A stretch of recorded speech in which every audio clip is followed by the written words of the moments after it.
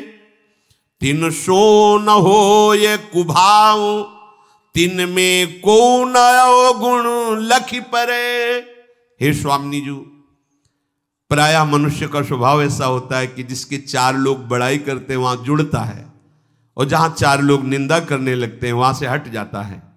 लेकिन लाडली जी, मुझे ऐसी सामर्थ्य दो कि चाहे पूरी विश्व निंदा करे उनकी, पर तिनको न छोड़ो संग। चाहे विश्व सब निंदा करे, सब विश्व उनकी निंदा करे, तो भी मेरा भाव न बिगड़े, मैं वैसे ही उनसे जुड़ा रहूं। तिनसो न हो एक कुभाव, तिन में को न अवगुण लख परे। और मेरी ऐसी दृष्टि कर देना श्री जी कि कभी उनमें दोष दिखाई न दे, कभी मेरा भाव न बिगड़े। जो लो जियो तिन संग रही, तिनकी कृपा अनुभव करो। हित भोरी तिनके ढिंग मरो। हुए छार तिन पद तर परो। बुरी सखी कह रही, हे श्यामा जू, जब तक जीऊं तब तक रसिकों के संग में जीऊं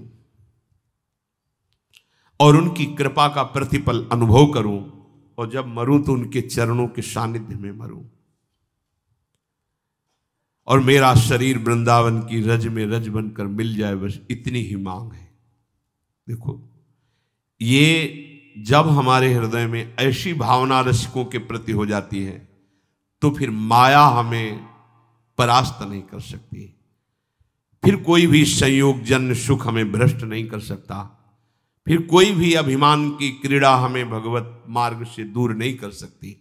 भगवत प्रेमी महात्माओं की अमोघ कृपा होती है, महासंगस्त दुर्लभ। पर बस ये जो अगम्य है वो यही बात है कि हमारी गुण दोष दृष्टि होती है।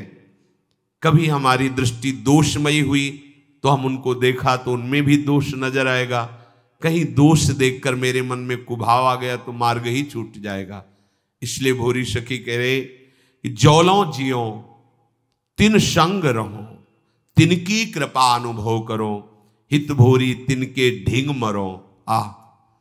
कैसा सौभाग्य होगा जब रसिक जन सब घेरे हुए प्रियालाल का जस गा रहे होंगे और उनके चरणों के समीप पड़े, उनके दर्शन करते हुए, जस सुनते हुए श्री जी के पास जा रहे हैं। ये गति आगम निगम अगोचर गति है, ये शास्त्रों से परे गति है। भगवत प्रेमी महात्मा जन बैठे हुए जस गा रहे हैं और बीच में श्री जी की सखियां आई और उसको दिव्य नवनिवृत्त निकुंज में ले जा रहे हैं। पूज्य श्री पंडित गया प्रसाद जी महाराज गिरिराज में थे, उन्होंने दिव्य दृष्टि से देखा कि एक नवीन सखी पालकी में बैठी हुई और कई सखियां राधा नाम कीर्तन करती हुई वृंदावन की तरफ ले जा रहे हैं। तो उन्होंने कहा कि भाई जी का शरीर पूरा हो गया, क्योंकि ये भाई जी ही है।